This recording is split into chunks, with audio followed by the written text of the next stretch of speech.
Hi, my name is Sadie Daddle, and today I have the honor of introducing Harper Robinson.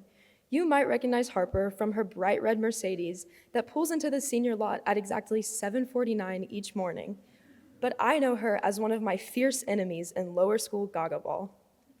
If you were there, you probably remember how intense those games were, and Harper and I were both frequently kicked out of them for our not so kind behavior. However, as I have grown up with Harper, I have realized how truly amazing she is. She's a talented artist, and being in her freshman year art class was one of the most humbling experiences. She's also probably one of the most nonchalant people you will ever meet.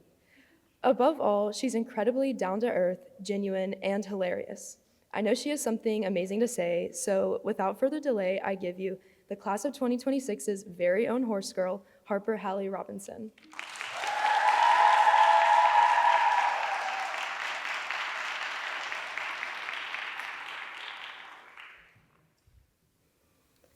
I was diagnosed with ADHD in middle school.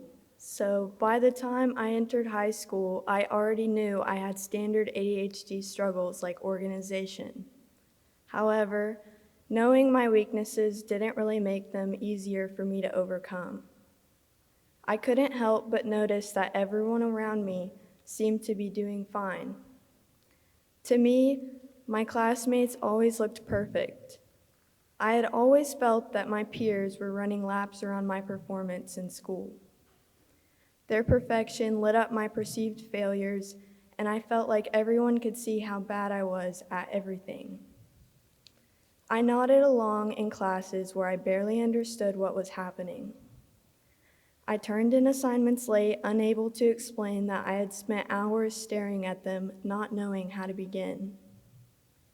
After years of putting in so much effort just to feel unsuccessful, I began to hate trying because either way I still came up short. To the people around me, it looked like I wasn't trying hard enough. I began to believe I was just a bad student because of the comparison I felt with my classmates and the disappointment of people I only wanted to make proud.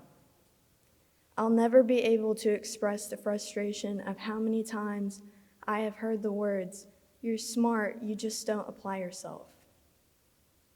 I don't think people realize how much the words I've heard them say have stayed with me. Reminders that I was falling short only confirmed my belief that there was something wrong with me. The worst part wasn't people's disappointment, it was how I began to internalize it as my own. The guilt I had towards myself consumed me. Some days I would sit in my room thinking about all the things that were wrong with me. A big part of my struggle came after I was diagnosed with ADHD. When I was finally diagnosed, I began the process of finding a medication. I couldn't help but feel frustrated because for so long I had felt condemned for behaviors that were really symptoms of ADHD. When my doctors immediately threw out solutions like medicines, I felt like something about me was broken, and the only way I was going to make it through was if I agreed to be fixed. There was never a sudden change in people's attitudes, even after I had actually proved my learning differences. Yes, I got extra time and things like that, but accommodations didn't really make up for how the disorder had warped my self-perception. Carrying the weight of other people's expectations, especially when you constantly feel like you're letting them down, is exhausting. I wasn't trying to impress anyone, I was just trying not to disappoint them. Every time I made a mistake, I braced myself for correction. Eventually, I began to think that if I could stay quiet or seem unbothered or maybe even seem angry, maybe people would see my failures as a result of character flaws instead of my intelligence. Looking back, it's easy for me to say that there is nothing wrong with not being the perfect girl you might think you're supposed to be. There is nothing shameful about having a different way of thinking or learning.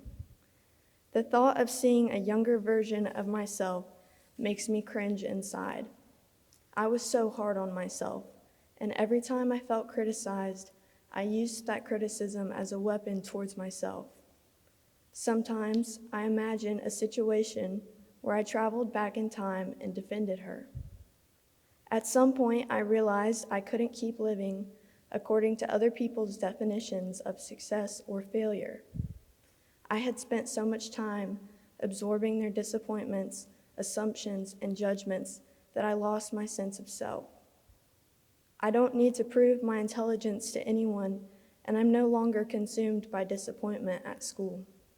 Other people's opinions on what I should do and how I should be no longer carry the same weight. What matters to me now is that I keep showing up as I am, even though it's not perfect. Thank you.